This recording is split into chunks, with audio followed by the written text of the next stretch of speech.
ಇವತ್ತು ಮಾಲಿಕಯ್ಯ ಮತ್ತು ಅವರ ಸಂಗಡಿಗರು,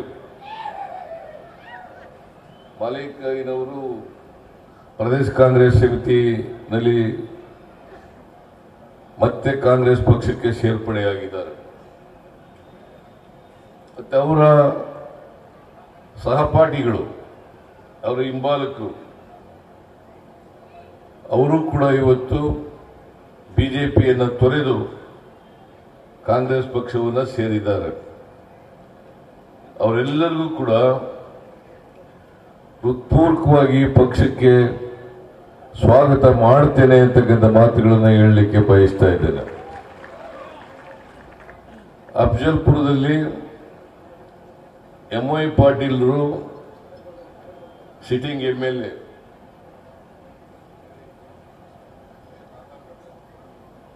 ಮಾಲಿಕಯ್ಯ ಗುತ್ತೇದಾರ್ ಮಾಜಿ ಸಚಿವರು ಮತ್ತು ಮಾಜಿ ಶಾಸಕರು, ಇವರಿಬ್ಬರು ಅಫಜಲ್ಪುರದಲ್ಲಿ ಒಟ್ಟಾಗಿರೋದ್ರಿಂದ ಬಹುಶಃ ರಾಧಾಕೃಷ್ಣ ಅವರಿಗೆ ಈ ಬಾರಿ ಬಹುಮತ ಬರ್ತದೆ ಅಂತೇಳಿ ನಾನು ಭಾವಿಸ್ಕೊಂಡಿದ್ದೇನೆ.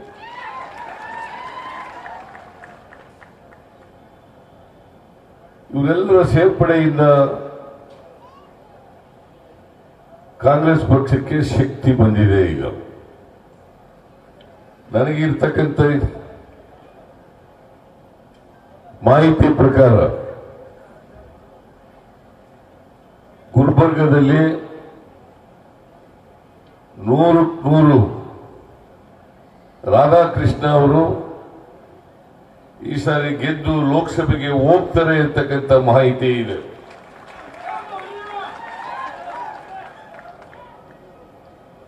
ಮತ್ತೆ ಹೋಗ್ಬೇಕು ಕೂಡ. ಕಳೆದ ಲೋಕಸಭಾ ಚುನಾವಣೆಯಲ್ಲಿ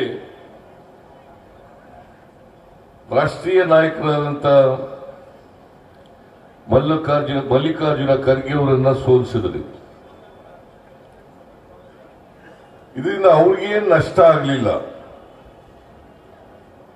ನಷ್ಟ ಆದದ್ದು ಕರ್ನಾಟಕಕ್ಕೆ ಮತ್ತು ನಿಮಗೆ ಅಂತಕ್ಕಂಥ ಮಾತುಗಳನ್ನು ಹೇಳಲಿಕ್ಕೆ ಬಯಸ್ತಾ ಇದ್ದೇನೆ. ಮಲ್ಲಿಕಾರ್ಜುನ ಖರ್ಗೆ ಅವರು ಬಹಳ ದೀರ್ಘಕಾಲ ಕರ್ನಾಟಕದಲ್ಲಿ ರಾಜಕೀಯ ಮಾಡಿರ್ತಕ್ಕಂಥವ್ರು. ಬಡವರ ಪರವಾಗಿ, ದಲಿತರ ಪರವಾಗಿ, ಹಿಂದುಳಿದವರ ಪರವಾಗಿ, ಅಲ್ಪಸಂಖ್ಯಾತರ ಪರವಾಗಿ,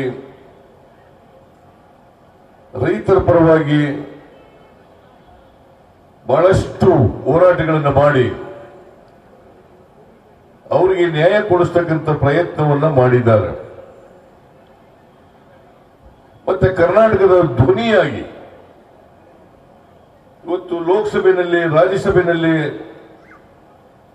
ಯಾರು ಕೆಲಸ ಮಾಡಿದ್ರೆ ಅದು ಮಲ್ಲಿಕಾರ್ಜುನ ಖರ್ಗೆ ಅವರು ಅಂತಕ್ಕಂಥದ್ದನ್ನ ತಮಗೆ ತಿಳಿಸಲಿಕ್ಕೆ ಬಯಸ್ತಾ ಇದ್ದೇನೆ.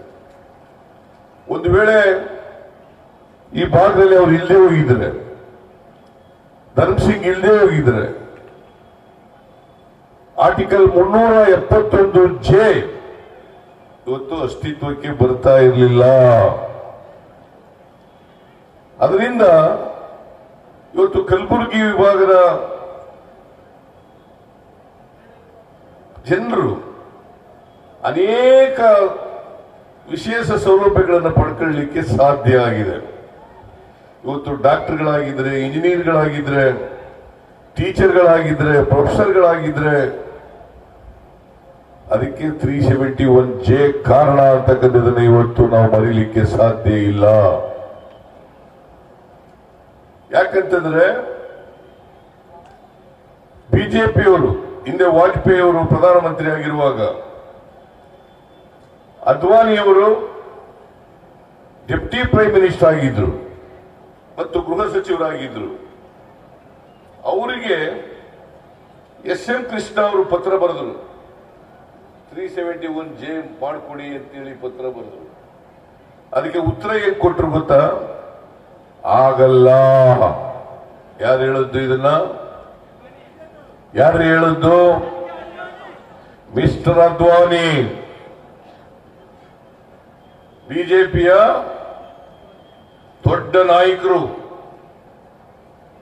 ಡೆಪ್ಟಿ ಪ್ರೈಮ್ ಮಿನಿಸ್ಟರ್ ಆಗಿದ್ದವರು, ಬಿಜೆಪಿಯ ಅಧ್ಯಕ್ಷರಾಗಿದ್ದವರು, ಗೃಹ ಸಚಿವರಾಗಿದ್ದವರು 371 ಮಾಡಕ್ ಸಾಧ್ಯ ಇಲ್ಲ.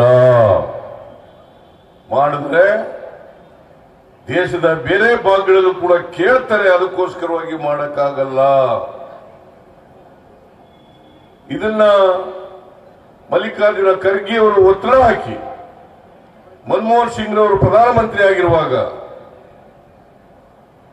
ಈ 371 ಸಂವಿಧಾನಕ್ಕೆ ತಿದ್ದುಪಡಿ ತಂದು 371 ಕ್ಲಾಸ್ ಜೆ ಅನ್ನು ಸೇರಿಸ್ತಕ್ಕಂಥ ಪ್ರಯತ್ನವನ್ನು ಮಾಡಿದ್ರು.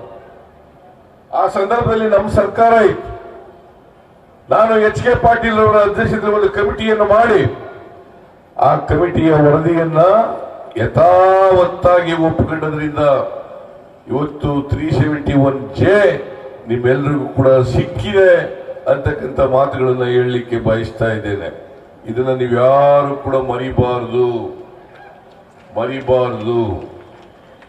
ಇವತ್ತು 371 ಆಗಿರೋದ್ರಿಂದ ಎಷ್ಟೆಲ್ಲ ಅನುಕೂಲ ಆಗಿದೆ. ಈಗ ಅಜಯ್ ಸಿಂಗ್ ಅದರ ಅಧ್ಯಕ್ಷರಾಗಿದ್ದಾರೆ. ಈ ವರ್ಷ ಸುಮಾರು 5,000 ಕೋಟಿ ರೂಪಾಯಿಗಳನ್ನ ಖರ್ಚು ಮಾಡ್ತಾ ಇದ್ದೀವಿ. 371 ಆಗದೇವ್ರು ಆಗ್ತಿತ್ತ? 371 ಆಗಿರೋದ್ರಿಂದ ಕಲಬುರಗಿ ವಿಭಾಗದ ಅಭಿವೃದ್ಧಿಗೆ 5,000 ಕೋಟಿ ರೂಪಾಯಿಗಳನ್ನ ಖರ್ಚು ಮಾಡ್ತಾ ಇದ್ದೀವಿ.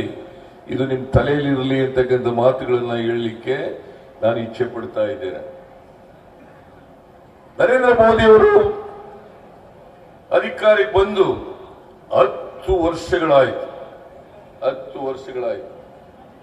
ಯಾಕೆಂದ್ರೆ ಈ ನರೇಂದ್ರ ಮೋದಿ ಅವರಿಗೆ ಏನಾದರೂ ಟೀಕೆ ಮಾಡಲಿಕ್ಕೆ ಶಕ್ತಿ ಇರ್ತಕ್ಕಂಥದ್ದು ಮಲ್ಲಿಕಾರ್ಜುನ ಖರ್ಗೆ ಅವರಿಗೆ. ಅದಕ್ಕೋಸ್ಕರ ಅವರನ್ನು ಸೋಲಿಸಬೇಕು. ಅದಕ್ಕೋಸ್ಕರ ಅವರು ಪ್ರಯತ್ನ ಮಾಡಿ RSS ನವರನ್ನೆಲ್ಲ ಬಿಟ್ಟು ಸೋಲಿಸ್ತಕ್ಕಂಥ ಪ್ರಯತ್ನವನ್ನು ಮಾಡಿದ್ರು. ಅವರು ಸೋತದ್ರಿಂದ ಈ ಭಾಗಕ್ಕೆ ಅನ್ಯಾಯ ಆಯಿತು ಅಂತಕ್ಕಂಥದ್ದನ್ನು ತಾವೆಲ್ಲರೂ ಕೂಡ ತಿಳ್ಕೋಬೇಕಾಗ್ತದೆ.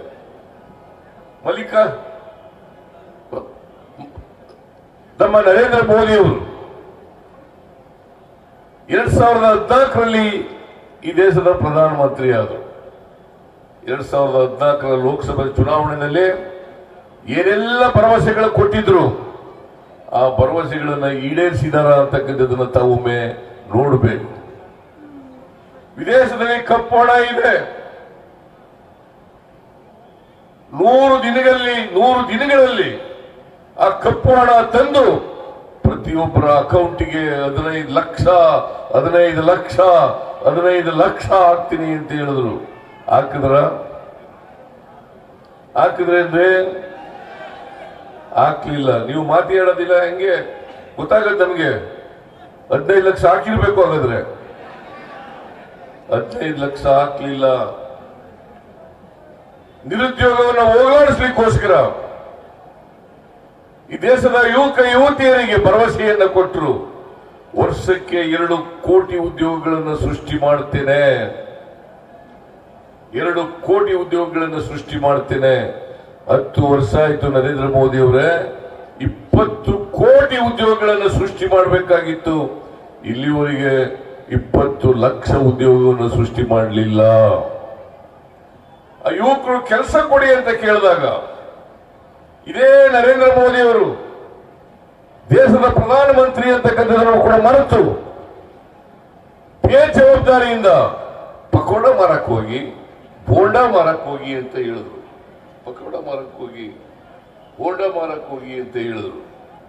ಇದು ಒಬ್ಬ ಪ್ರಧಾನಮಂತ್ರಿ, ಈ ದೇಶದ ಪ್ರಧಾನಮಂತ್ರಿ ಸಂವಿಧಾನಬದ್ಧವಾಗಿ ಕೆಲಸ ಮಾಡಬೇಕಾಗಿರ್ತಕ್ಕಂಥ ನಾಯಕರು ಇಂಥ ಮಾತುಗಳನ್ನು ಹೇಳಿದಾರಲ್ಲ, ಇದು ಬೇಜವಾಬ್ದಾರಿಯ ಮಾತು ಅಂತಕ್ಕಂಥದ್ದನ್ನು ನೀವೆಲ್ಲರೂ ಕೂಡ ಅರ್ಥ ಮಾಡ್ಕೋಬೇಕಾಗ್ತದೆ. ಈ ಭಾಗದಲ್ಲಿ ರೈತರು ವಿಚಾರ ಮಾಡಬೇಕು. ರೈತರ ಆದಾಯವನ್ನ ದುಪ್ಪಟ್ಟು ಮಾಡ್ತೇನೆ, 2022ಕ್ಕೆ ದುಪ್ಪಟ್ಟು ಮಾಡ್ತೀನಿ ಅಂತ ಹೇಳಿದ್ರು. 2022 ಈ 10 ವರ್ಷಗಳ ಅವಧಿನಲ್ಲಿ ರೈತರ ಆದಾಯ 1 ರೂಪಾಯಿನೂ ಕೂಡ ಹೆಚ್ಚಾಗಲಿಲ್ಲ. ಅದರ ಬದಲಿಗೆ ವ್ಯವಸಾಯಕ್ಕೆ ಖರ್ಚು ಇನ್ನೂ ಜಾಸ್ತಿ ಆಯಿತು. ಮತ್ತೆ ದುಪ್ಪಟ್ಟು ಮಾಡ್ತೀನಿ ಅಂತ ಹೇಳಿದ್ರಲ್ಲ ನರೇಂದ್ರ ಮೋದಿ ಅವರೇ, ದುಪ್ಪಟ್ಟು ಮಾಡಿದ್ರ? ಮಾಡಲಿಲ್ಲ. ರೈತರಿಗೆ ಸಾಲ ಮನ್ನಾ ಮಾಡ್ತೀನಿ ಅಂತ ಹೇಳಿದ್ರು.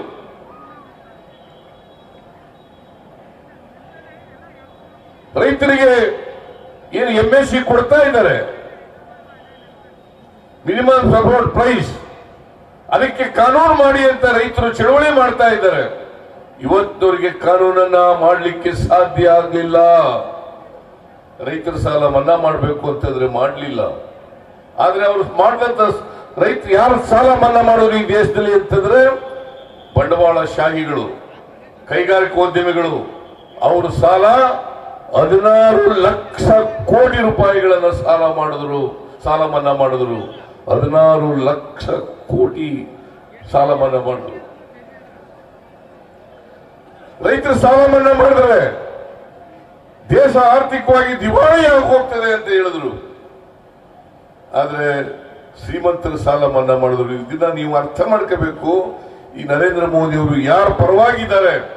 ರೈತರ ಪರವಾಗಿದ್ದಾರ, ಬಡವರ ಪರವಾಗಿದ್ದಾರ, ಇಲ್ಲ ಕೈಗಾರಿಕೋದ್ಯಮಿಗಳ ಪರವಾಗಿದ್ದಾರ, ಬಂಡವಾಳಶಾಹಿಗಳ ಪರವಾಗಿದ್ದಾರ ಅಂತಕ್ಕಂಥದ್ದನ್ನ ತಾವು ತಿಳ್ಕೋಬೇಕಾಗ್ತದೆ ಅಂತಕ್ಕಂಥ ನನ್ನ ಮನವಿಯನ್ನ ಮಾಡಲಿಕ್ಕೆ ಬಯಸ್ತಾ ಇದ್ದೇನೆ. ರೂಪಾಯಿ ಮೌಲ್ಯವನ್ನ ಹೆಚ್ಚು ಮಾಡ್ತೇನೆ ಅಂತ ಹೇಳಿದ್ರು. 2014ರಲ್ಲಿ ಒಂದು ಡಾಲರ್ಗೆ 58 ರೂಪಾಯಿ ಇತ್ತು. 58 ರೂಪಾಯಿ. ಇವತ್ತು 83 ರೂಪಾಯಿ. ಒಂದು ಡಾಲರ್ ಬೆಲೆ 83 ರೂಪಾಯಿ. ಇದನ್ನೇ ನಾನು ನರೇಂದ್ರ ಮೋದಿ ಅವರಿಗೆ ಮಾಡಿದ್ದು.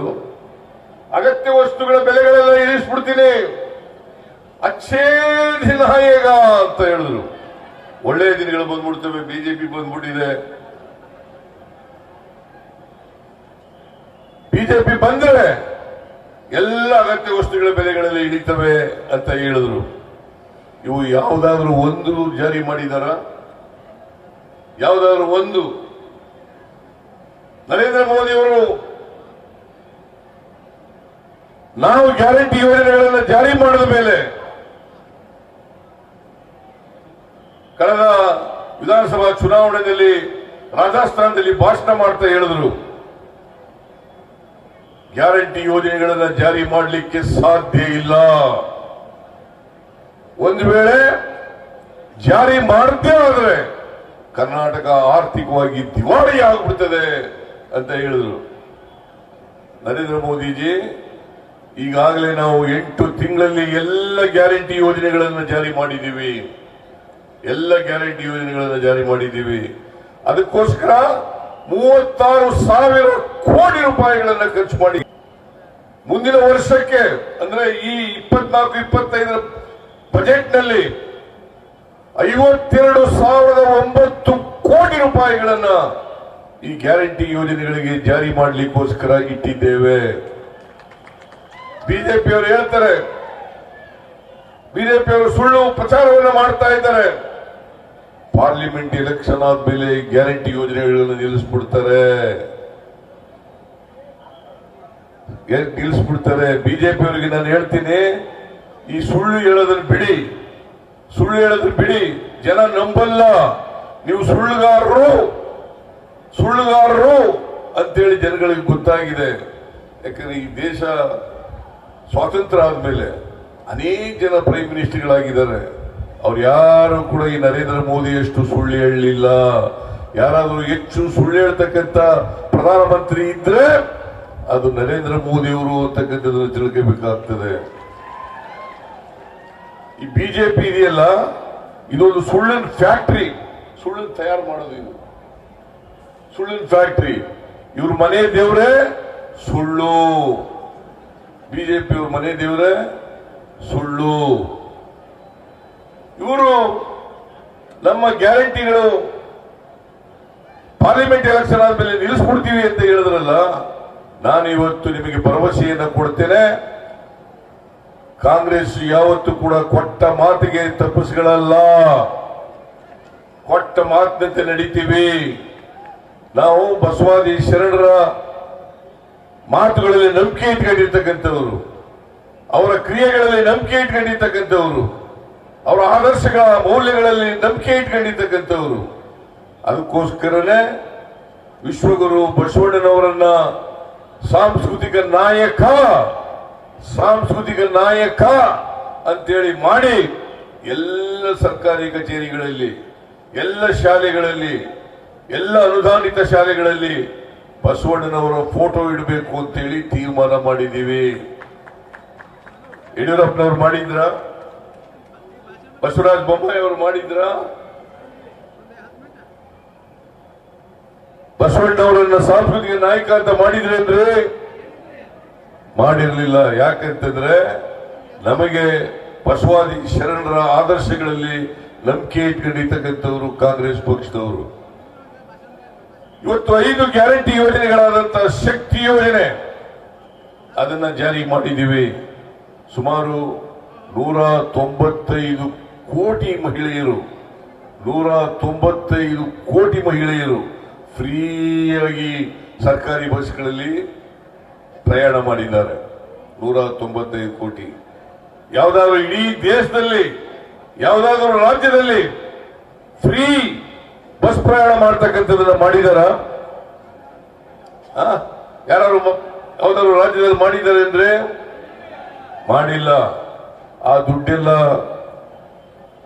ಮಹಿಳೆಯರಿಗೆ ಉಳಿತಾಯ ಆಗ್ತಾ ಇದೆ. ಅನ್ನಭಾಗ್ಯ ಕಾರ್ಯಕ್ರಮ ಅದನ್ನ ಜುಲೈ ತಿಂಗಳಲ್ಲಿ ಜಾರಿಗೆ ತಗೊಂಡ್ಬಂದು ನಾನು ಮುಖ್ಯಮಂತ್ರಿ ಆಗಿರುವಾಗ ಹಿಂದೆ 2013ರಿಂದ 2018ವರೆಗೆ ಮುಖ್ಯಮಂತ್ರಿ ಆಗಿರುವಾಗ 7 ಕೆಜಿ ಅಕ್ಕಿಯನ್ನ ಫ್ರೀಯಾಗಿ ಕೊಡ್ತಾ ಇದ್ದೆ. 7 ಕೆಜಿ ಅಕ್ಕಿಯನ್ನ ಫ್ರೀಯಾಗಿ ಕೊಡ್ತಾ ಇದ್ದೆ. ಈ ಯಡಿಯೂರಪ್ಪನವರು ಅಧಿಕಾರಕ್ಕೆ ಬಂದು 7 ಕೆಜಿಯಿಂದ 5 ಕೆಜಿಗೆ ಇಳಿಸಿದ್ರು. ನಾನು ವಿಧಾನಸಭೆಯಲ್ಲಿ ಪ್ರಿಯಾಂಕ್ ಖರ್ಗೆ ಇಲ್ಲೇ ಇದ್ದಾರೆ, ಶರಣ್ ಪ್ರಕಾಶ್ ಇಲ್ಲೇ ಇದ್ದಾರೆ. ನಾನು ಹೇಳಿದೆ ಯಡಿಯೂರಪ್ಪನವರೇ, ಇದು ಬಡವರು ಕೊಟ್ಟಿರ್ತಕ್ಕಂತಹ ಕಾರ್ಯಕ್ರಮ. 7 ಕೆಜಿ ಅಕ್ಕಿ ಫ್ರೀಯಾಗಿ ಕೊಟ್ಟಿರ್ತಕ್ಕಂಥದ್ದು. ಯಾರು ಕೂಡ ಹಸಿದು ಮಲಗಬಾರದು. 3 ಹೊತ್ತು ಹೊಟ್ಟೆ ತುಂಬ ಊಟ ಮಾಡಲೇಬೇಕು. ಬಡವರು ಕೂಡ ಈ ದೇಶದಲ್ಲಿ ಹಸಿದು ಮಲಗತಕ್ಕಂಥ ಪರಿಸ್ಥಿತಿ ಇರಬಾರದು.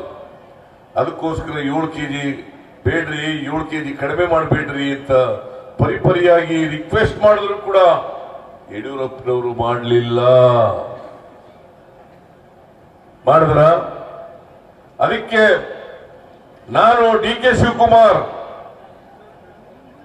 ಎಐಸಿಸಿ ಅವರು ಎಲ್ಲರೂ ಕೂಡ ಮಾತಾಡಿ 5 ಕೆಜಿ ಜೊತೆಗೆ ಇನ್ನೂ 5 ಕೆಜಿ ಸೇರಿಸಿ 10 ಕೆಜಿಯನ್ನ ಕೊಡಬೇಕು ಅಂತಕ್ಕಂಥ ಭರವಸೆಯನ್ನ ಕೊಟ್ಟು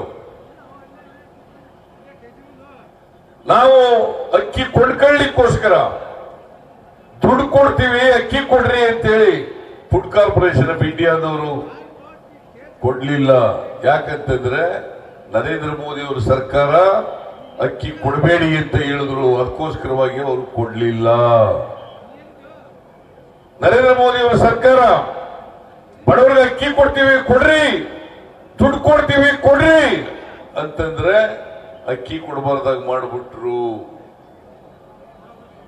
ಆಮೇಲೆ ಗೃಹ ಜ್ಯೋತಿ ಕಾರ್ಯಕ್ರಮ ಜಾರಿಗೆ ತಗೊಬಂದು ಇಲ್ಲೇ ಗುಲ್ಬರ್ಗದಲ್ಲೇ ನಮ್ಮ ಮಲ್ಲಿಕಾರ್ಜುನ್ ಖರ್ಗೆ ಅವರು ನಾವೆಲ್ಲರೂ ಕೂಡ ಇಲ್ಲಿ ಚಾಲನೆಯನ್ನು ಕೊಟ್ಟ. ಗುಲ್ಬರ್ಗದಲ್ಲಿ ಗೃಹ ಜ್ಯೋತಿ 200 ಯೂನಿಟ್ ವರೆಗೆ ಯಾರು ವಿದ್ಯುತ್ ಅನ್ನ ಬಳಸ್ತಾರೆ ಅವ್ರು ಯಾರು ಕೂಡ ಬಿಲ್ ಕೊಡಬೇಕಾಗಿಲ್ಲ. ಸುಮಾರು 100ಕ್ಕೆ 90% ಜನರು ಯಾರು ಬಿಲ್ ಕಟ್ತಾ ಇಲ್ಲ. ದುಡ್ಡೆಲ್ಲ ಉಳಿತಾಯ ಆಗ್ತಾ ಇದೆ. ಗೃಹಲಕ್ಷ್ಮಿ ಯೋಜನೆ ಮನೆ ಯಜಮಾನಿಗೆ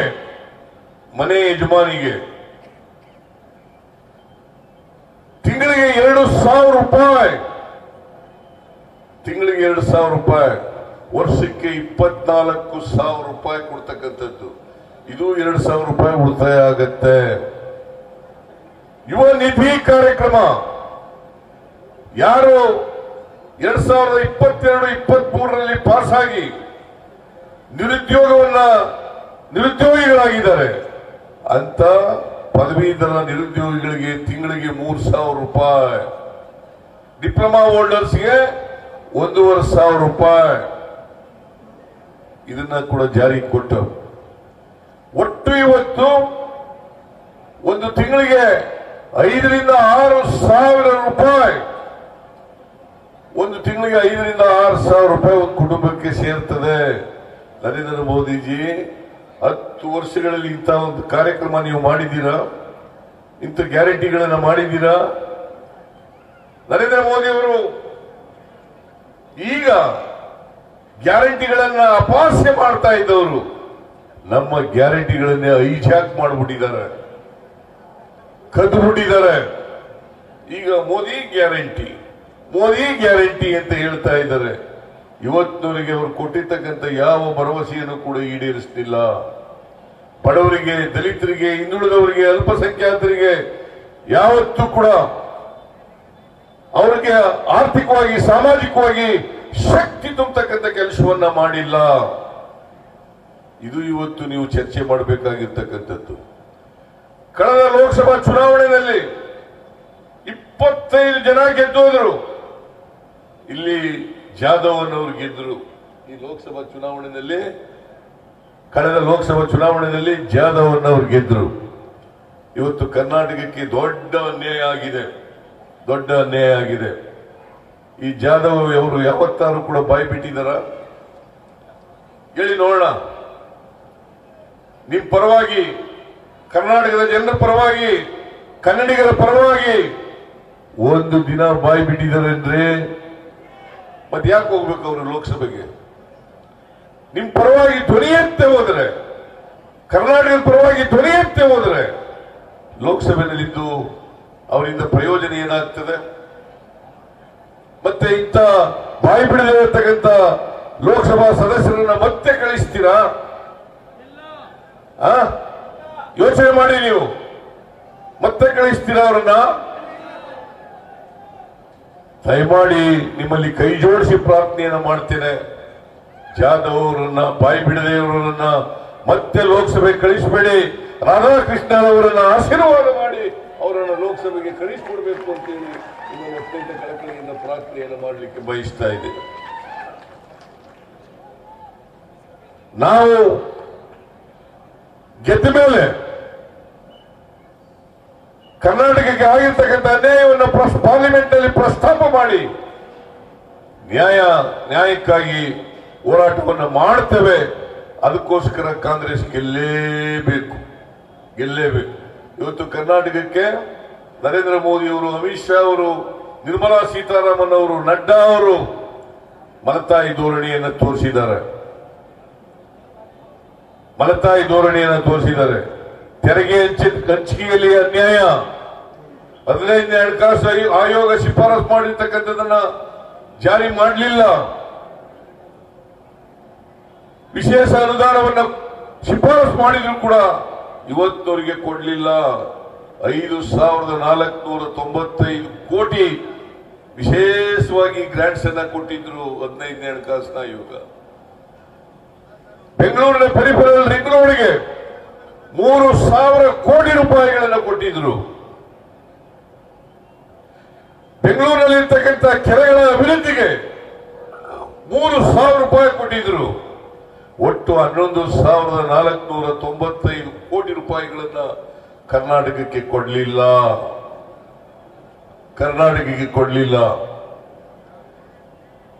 ಕರ್ನಾಟಕದಲ್ಲಿ ಬರಗಾಲ ಇದೆ, ಭೀಕರವಾದಂತ ಬರಗಾಲ.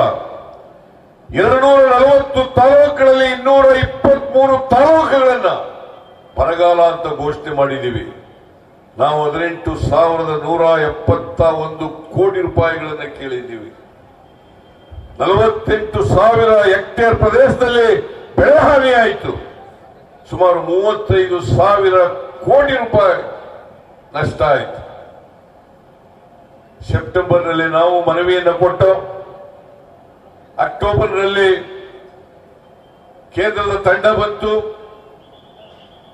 ಬರಪೀಡಿತ ಪ್ರದೇಶಗಳಲ್ಲಿ ಪ್ರವಾಸ ಮಾಡಿ ಸ್ಥಳ ಪರಿಶೀಲನೆಯನ್ನು ಮಾಡಿ ಕೇಂದ್ರಕ್ಕೆ ವರದಿಯನ್ನು ಕೊಟ್ಟರು.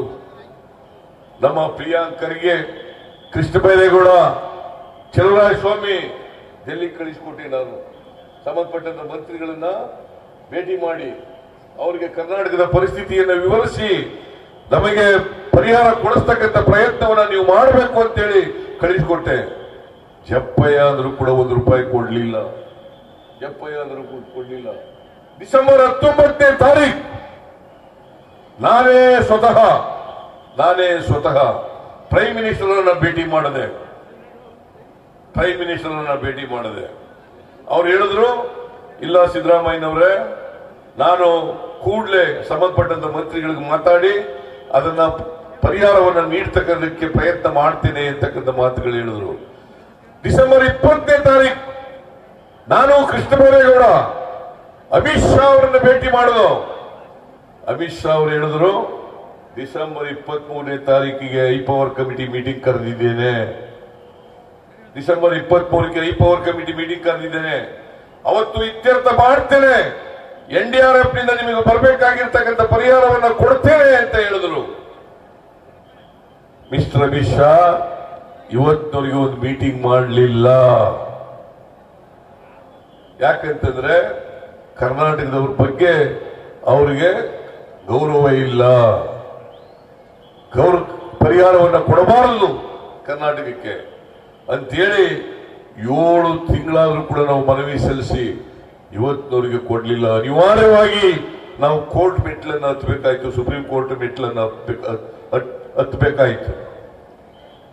ಸುಪ್ರೀಂ ಕೋರ್ಟ್ ನಲ್ಲಿ ಇದೇ attorney general, solicitor general appear ಆಗಿ ನೋಟಿಸ್ ಕೊಡಬೇಡಿ, ನಾವು ಇತ್ಯರ್ಥ ಮಾಡ್ತೀವಿ ಅಂತ ಹೇಳಿ ಸುಪ್ರೀಂ ಕೋರ್ಟ್ ಮುಂದೆ ಸಬ್ಮಿಷನ್ ಮಾಡಿದ್ರು. 2 ವಾರ ಟೈಮ್ ಕೊಡಿ, ನಮಗೆ ಇದನ್ನ ಇತ್ಯರ್ಥ ಮಾಡ್ತೀವಿ ಅಂತ ಹೇಳಿದ್ರು. 2 ವಾರ ಟೈಮ್ ಕೊಟ್ಟರು. ಮೊನ್ನೆ 21ನೇ ತಾರೀಕಿಗಿತ್ತು ಕೇಸು. ಮತ್ತೆ 1 ವಾರ ಟೈಮ್ ಕೊಡಿ, ನಾವು ಇತ್ಯರ್ಥ ಮಾಡಿಸ್ತೀವಿ ಅಂತ ಹೇಳಿದ್ರು. ನಾನು ವಿತ್ ಆಲ್ ಹೋಪ್ಸ್ ಕಾಯ್ತಾ ಇದ್ದೀನಿ ಕೊಡಬಹುದು ಅಂತೇಳಿ. ಇಲ್ಲವರೆ ಸುಪ್ರೀಂ ಕೋರ್ಟ್ನವರು ಡೈರೆಕ್ಷನ್ ಕೊಡ್ತಾರೆ ಅಂತಕ್ಕಂಥ ನಂಬಿಕೆಯನ್ನ ಇಟ್ಕೊಂಡಿದ್ದೇನೆ. ನಾವು ನೋಡಿ ಸುಪ್ರೀಂ ಕೋರ್ಟ್ಗೆ ಹೋಗಿದ್ರೆ ನಮಗೆ ಪರಿಹಾರ ಹಣ ಸಿಗ್ತಾನೆ ಇರಲಿಲ್ಲ. ಈಗೇನ್ ಹೇಳ್ತಾರೆ ಅಂತಂದ್ರೆ UPA ಸರ್ಕಾರದಲ್ಲಿ 10 ತಿಂಗಳು ಕೊಟ್ಟಿರ್ಲಿಲ್ಲ. ಹಾಗಾದ್ರೆ ನೀವು ಯಾಕೆ ಸುಳ್ಳು ಹೇಳಿದ್ರಿ? ಅಮಿತ್ ಶಾ ಬಂದಿದ್ರು ಚನ್ನಪಟ್ಟಣದಲ್ಲಿ ಹೇಳಿದ್ರು, ರಾಜ್ಯದಲ್ಲಿರ್ತಕ್ಕಂಥ ಕಾಂಗ್ರೆಸ್ ಸರ್ಕಾರ ವಿಳಂಬವಾಗಿ ಮನವಿ ಕೊಡ್ತು. ನಿರ್ಮಲಾ ಸೀತಾರಾಮನ್ ಹೇಳಿದ್ರು, ಅವರು ಬರಗಾಲದ ದುಡ್ಡು ಕೇಳ್ತಾ ಇಲ್ಲ, ಗ್ಯಾರಂಟಿಗಳಿಗೆ ದುಡ್ಡು ಕೊಡಿ ಅಂತ ಕೇಳ್ತಾ ಇದ್ದಾರೆ. ನಿರ್ಮಲಾ ಸೀತಾರಾಮನ್ ಅವರೇ, ನಮಗೆ ಗ್ಯಾರಂಟಿ ಯೋಜನೆಗೆ ₹1 ಕೊಡಬೇಡಿ, ನಾವು ಕೇಳೋದೂ ಇಲ್ಲ. ನಮ್ಮ ಸಂಪನ್ಮೂಲಗಳಿಂದಲೇ ಆ ಗ್ಯಾರಂಟಿ ಯೋಜನೆಗಳಿಗೆ ಬಳಸ್ತಕ್ಕಂಥ ಶಕ್ತಿ ಕಾಂಗ್ರೆಸ್ ಸರ್ಕಾರಕ್ಕೆ ಇದೆ ಅಂತಕ್ಕಂಥ ಮಾತುಗಳನ್ನು ಹೇಳಿದ್ದೇನೆ. ಹಾಗಿದ್ರೆ ನಿರ್ಮಲಾ ಸೀತಾರಾಮನ್ ಹೇಳೋ ಸತ್ಯ ಇದ್ರೆ, ಅಮಿತ್ ಶಾ ಹೇಳೋ ಸತ್ಯ ಇದ್ರೆ, ನೀವು ನಿಮ್ಮ ಅಟಾರ್ನಿ ಜನರಲ್ ಯಾಕೆ ಹೇಳಲಿಲ್ಲ ಅದನ್ನ? ಸಾಲಿಸಿಟರ್ ಜನರಲ್ ಯಾಕೆ ಹೇಳಲಿಲ್ಲ ಅದನ್ನ? ಕೋರ್ಟ್ ನಲ್ಲಿ ಅವರು ಟೈಮ್ ಕೇಳಿದ್ರು ಹೊರತು ಇತ್ಯರ್ಥ ಮಾಡಲಿಕ್ಕೆ. ಬಿಕಾಸ್ ನಾವು ಒಕ್ಕೂಟದ ವ್ಯವಸ್ಥೆನಲ್ಲಿದ್ದೇವೆ. ಒಕ್ಕೂಟದ ವ್ಯವಸ್ಥೆನಲ್ಲಿ NDRF ನಿಂದ ಪರಿಹಾರ ಕೊಡಬೇಕಾಗಿರ್ತಕ್ಕಂಥದ್ದು ಅದು ನಮ್ಮ ಹಕ್ಕು. ಯಾವುದೇ ರಾಜ್ಯದಲ್ಲಿ ಪ್ರವಾಹ ಬಂದಾಗ, ಬರಗಾಲ ಬಂದಾಗ ಆ NDRF ನಿಂದ ಪರಿಹಾರವನ್ನು ಕೊಡ್ತಕ್ಕಂಥದ್ದು ಕೇಂದ್ರ ಸರ್ಕಾರದ ಕರ್ತವ್ಯ. ಇದನ್ನ ಅವರು ಅರ್ಥ ಮಾಡ್ಕೋಬೇಕಾಗ್ತದೆ. ಇವತ್ತು ನರೇಂದ್ರ ಮೋದಿ ಅವರು ಬಡವರ ಪರವಾಗಿ ಏನು ಕೆಲಸ ಮಾಡಲಿಲ್ಲ. ರೈತರ ಪರವಾಗಿ ಏನು ಕೆಲಸ ಮಾಡಲಿಲ್ಲ, ರೈತರು ಸಾಲ ಮನ್ನಾ ಮಾಡಲಿಲ್ಲ. ಅದಕ್ಕೋಸ್ಕರನೇ ಎಐಸಿಸಿ ಅವರು 25 ಗ್ಯಾರಂಟಿಗಳನ್ನ ಘೋಷಣೆ ಮಾಡಿದ್ದಾರೆ. 25 ಗ್ಯಾರಂಟಿಗಳನ್ನ ಘೋಷಣೆ ಮಾಡಿದ್ದಾರೆ. ನಾವು ಮನೆ ಯಜಮಾನಿಗೆ ತಿಂಗಳಿಗೆ 2,000 ರೂಪಾಯಿ ಕೊಟ್ರೆ, 2,000 ರೂಪಾಯಿ ಕೊಟ್ರೆ, ಕೇಂದ್ರದಲ್ಲಿ ಕಾಂಗ್ರೆಸ್ ಪಕ್ಷ ಅಧಿಕಾರಕ್ಕೆ ಬಂದ್ರೆ ತಿಂಗಳಿಗೆ 8,500 ರೂಪಾಯಿ ಕೊಡ್ತಕ್ಕಂಥ ಕೆಲಸ ಮಾಡ್ತದೆ. ಒಂದು ವರ್ಷಕ್ಕೆ 1 ಲಕ್ಷ ರೂಪಾಯಿ, ಒಂದು ಕುಟುಂಬದ ಮಹಿಳೆಗೆ 1 ಲಕ್ಷ ರೂಪಾಯಿ. ಬೇಕೋ ಬೇಡ ನಿಮ್ಗೆ? ಬೇಕೋ ಬೇಡ? ಬೇಕೋ ಬೇಡ? ನಿರುದ್ಯೋಗಿ ಯುವಕರಿಗೆ 1 ಲಕ್ಷ ಸ್ಟೈಪೆಂಡ್ ಕೊಡ್ತಾರೆ. ರೈತರಿಗೆ ಅವ್ರು ಮಾಡಿರ್ತಕ್ಕಂಥ ಎಲ್ಲ ಸಾಲವನ್ನು ಕೂಡ ಮನ್ನಾ ಮಾಡ್ತಾರೆ. ಎಲ್ಲ ಸಾಲವನ್ನು ಕೂಡ ಮನ್ನಾ ಮಾಡ್ತಾರೆ. ರೈತರು ಬೆಳೆದಂತ ಬೆಳೆಗಳಿಗೆ ನ್ಯಾಯಯುತವಾದಂತ ಬೆಲೆ ಕೊಡ್ತಕ್ಕಂಥದಕ್ಕೆ ಎಂಎಸ್ಪಿ ಅಂತ ಕೊಡ್ತಾರೆ. ಅದಕ್ಕೆ ಕಾನೂನನ್ನು ಮಾಡಿ ಕಾನೂನಿನ ಚೌಕಟ್ಟನ್ನು ಒದಗಿಸ್ತಕ್ಕಂಥ ಕೆಲಸವನ್ನು ಮಾಡ್ತಾರೆ. ಜಾತಿ ಗಣತಿಯನ್ನು ಮಾಡಿ ಯಾರು ಅವಕಾಶಗಳಿಂದ ವಂಚಿತರಾಗಿದ್ದಾರೆ ಅವರೆಲ್ಲರಿಗೂ ಕೂಡ ನ್ಯಾಯ ಕೊಡ್ತಕ್ಕಂಥ ಕೆಲಸವನ್ನು ಮಾಡ್ತಾರೆ. ಅದ್ರ ಜೊತೆಗೆ ಕಾರ್ಮಿಕರಿಗೆ ನ್ಯಾಯ, NREGS ನಲ್ಲಿ ಸಿಗ್ತಕ್ಕಂಥ ಕೂಲಿ ಪ್ರತಿ ಇಡೀ ದೇಶದಲ್ಲಿ 400 ರೂಪಾಯಿಗಳನ್ನು ಮಾಡ್ತಕ್ಕಂಥದನ್ನ ಮಾಡ್ತಾರೆ. ಇಷ್ಟೆಲ್ಲ ಆದ್ಮೇಲೆ ಯಾರು ಓಟ್ ಹಾಕ್ಬೇಕು? ನೀವು ಯಾರು ಓಟ್ ಹಾಕ್ಬೇಕು? ಕೈ ಎತ್ತಿ ನೋಡೋಣ. ಹೆಣ್ಮಕ್ಳು ಈ ಕಡೆ ಸುಮ್ಮನೆ ಕೂತಿದ್ದೀರಲ್ಲ,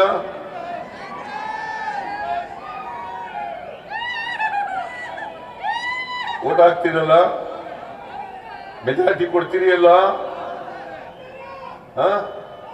ಮೆಜಾರಿಟಿ ಕೊಡ್ತೀರಿ ಅಲ್ವಾ? ಈಗ ಮಾಲಿಕಯ್ಯ MY ಪಾಟೀಲ್ ಇಬ್ರು ಸೇರಿದ್ರಿಂದ ಕನಿಷ್ಠ ಪಕ್ಷ 25,000 ಮತಗಳ ಅಂತರದಿಂದ ಅಫಜಲ್ಪುರ ವಿಧಾನಸಭಾ ಕ್ಷೇತ್ರದಲ್ಲಿ ನಮ್ಮ ಅಭ್ಯರ್ಥಿ ಗೆಲ್ಲಬೇಕು.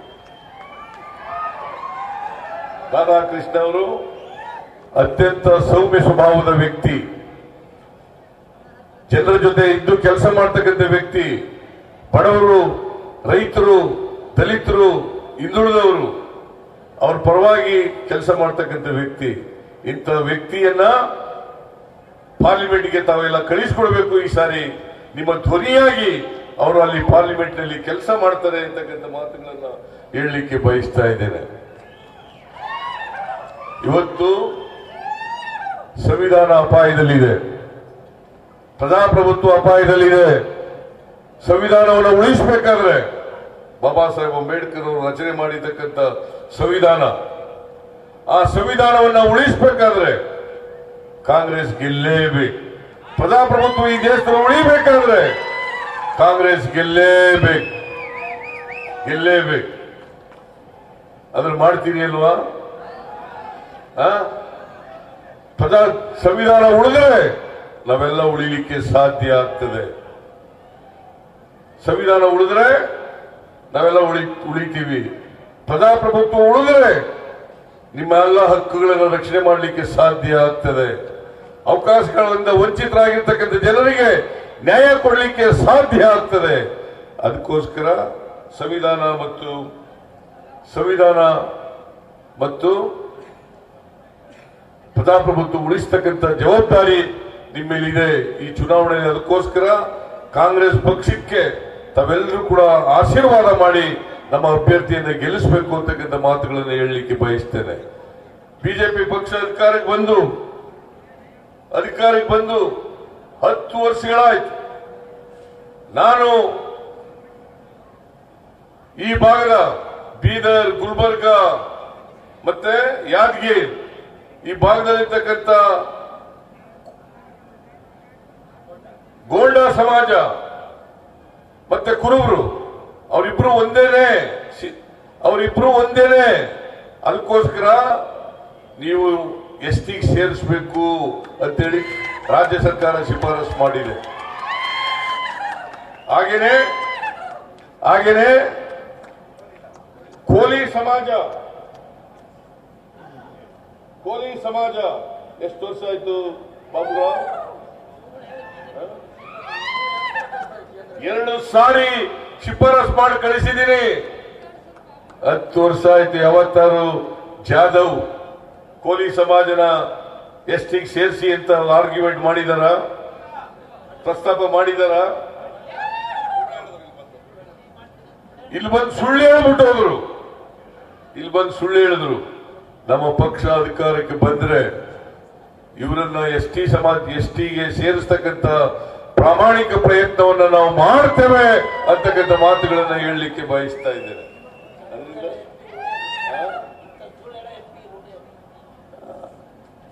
ಈಗ ಬಾಬುರಾವ್ ಚಿಂಚಸ್ನವರು ಹೇಳ್ತಾರೆ ಸುಳ್ಳು ಹೇಳ್ತಾ ಇದ್ದಾರೆ. ನಾನಿದ್ದಾಗಲೂ ಒತ್ತಾಯ ಮಾಡಲಿಲ್ಲ. ಬಿಜೆಪಿಗೆ ಹೋಗಿ ಒತ್ತಾಯ ಮಾಡಿದ್ರ. ಅದಕ್ಕೋಸ್ಕರನೇ ಬೇಸರ ಆಗಿ ಇವರು ಬಿಜೆಪಿಯನ್ನು ಬಿಟ್ಟು ಕಾಂಗ್ರೆಸ್ ಸೇರಿರ್ತಕ್ಕಂಥದ್ದು. ಹೌದಲ್ಲ? ಮಾಲಿಕಯ್ಯ ಕೂಡ ಹಿಂದುಳಿದವರಿಗೆ ಅನ್ಯಾಯ ಮಾಡ್ತಾ ಇದ್ದಾರೆ, ಸಾಮಾಜಿಕ ನ್ಯಾಯ ಮಾಡ್ತಾ ಇಲ್ಲ ಅಂತ ಹೇಳಿ ಅವರು ಕೂಡ ಬಿಟ್ಟು ಬಂದಿದ್ದಾರೆ. ಹಿಂದುಳಿದವರು, ದಲಿತರು, ಅಲ್ಪಸಂಖ್ಯಾತರು, ಎಲ್ಲ ಬಡವರು ಯಾರು ಕೂಡ ಯಾವತ್ತೂ ಕೂಡ ಕಾಂಗ್ರೆಸ್ ಪಕ್ಷ ಬಿಟ್ಟು ಬೇರೆ ಪಕ್ಷದಲ್ಲಿ ನ್ಯಾಯ ಪಡ್ಕೊಳ್ಳಿಕ್ಕೆ ಸಾಧ್ಯ ಇಲ್ಲ. ಅದರಿಂದ ನಾನು ಎಲ್ಲ ಬಡವರಲ್ಲಿ, ಎಲ್ಲ ರೈತರಲ್ಲಿ, ಎಲ್ಲ ಮಹಿಳೆಯರಲ್ಲಿ ಮನವಿ ಮಾಡ್ತೇನೆ, ದಯಮಾಡಿ ಈ ಸಾರಿ ಕಾಂಗ್ರೆಸ್ ಪಕ್ಷಕ್ಕೆ ಆಶೀರ್ವಾದವನ್ನು ಮಾಡಿ ಇಡೀ ದೇಶದಲ್ಲಿ ಇವತ್ತು ಬಿಜೆಪಿ ಅಲೆ ಇಲ್ಲ, ನರೇಂದ್ರ ಮೋದಿಯವರ ಅಲೆ ಇಲ್ಲ. ಈ ಸಾರಿ ನರೇಂದ್ರ ಮೋದಿಯವರ ಪಕ್ಷ, ನರೇಂದ್ರ ಮೋದಿಯವರು ಸೋಲ್ತಾರೆ. ಕಾಂಗ್ರೆಸ್ ನೇತೃತ್ವದಲ್ಲಿರ್ತಕ್ಕಂಥ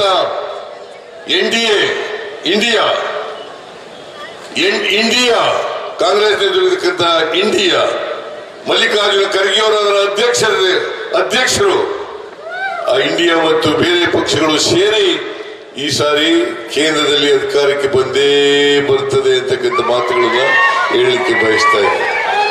ಅದರಿಂದ ದಯಮಾಡಿ ನಿಮ್ಮಲ್ಲಿ ಮತ್ತೊಮ್ಮೆ ಪ್ರಾರ್ಥನೆ ಮಾಡ್ತೇನೆ, ನೀವೆಲ್ಲರೂ ಕೂಡ ಈ ಸಾರಿ ಕಾಂಗ್ರೆಸ್ ಪಕ್ಷಕ್ಕೆ ಬೆಂಬಲ ಕೊಡಬೇಕು. ನಿಮಗೆ ನ್ಯಾಯ ಕೊಡ್ತಕ್ಕಂಥ ಪ್ರಯತ್ನವನ್ನ ಮಾಡ್ತೇವೆ ಅಂತಕ್ಕಂಥ ಮಾತುಗಳನ್ನು ಹೇಳಿ ನಿಮ್ಗೆಲ್ಲ ನಮಸ್ಕಾರ ಮಾಡಿ ನನ್ನ ಮಾತು ಮುಗಿಸ್ತೇನೆ. ಜೈ ಹಿಂದ್,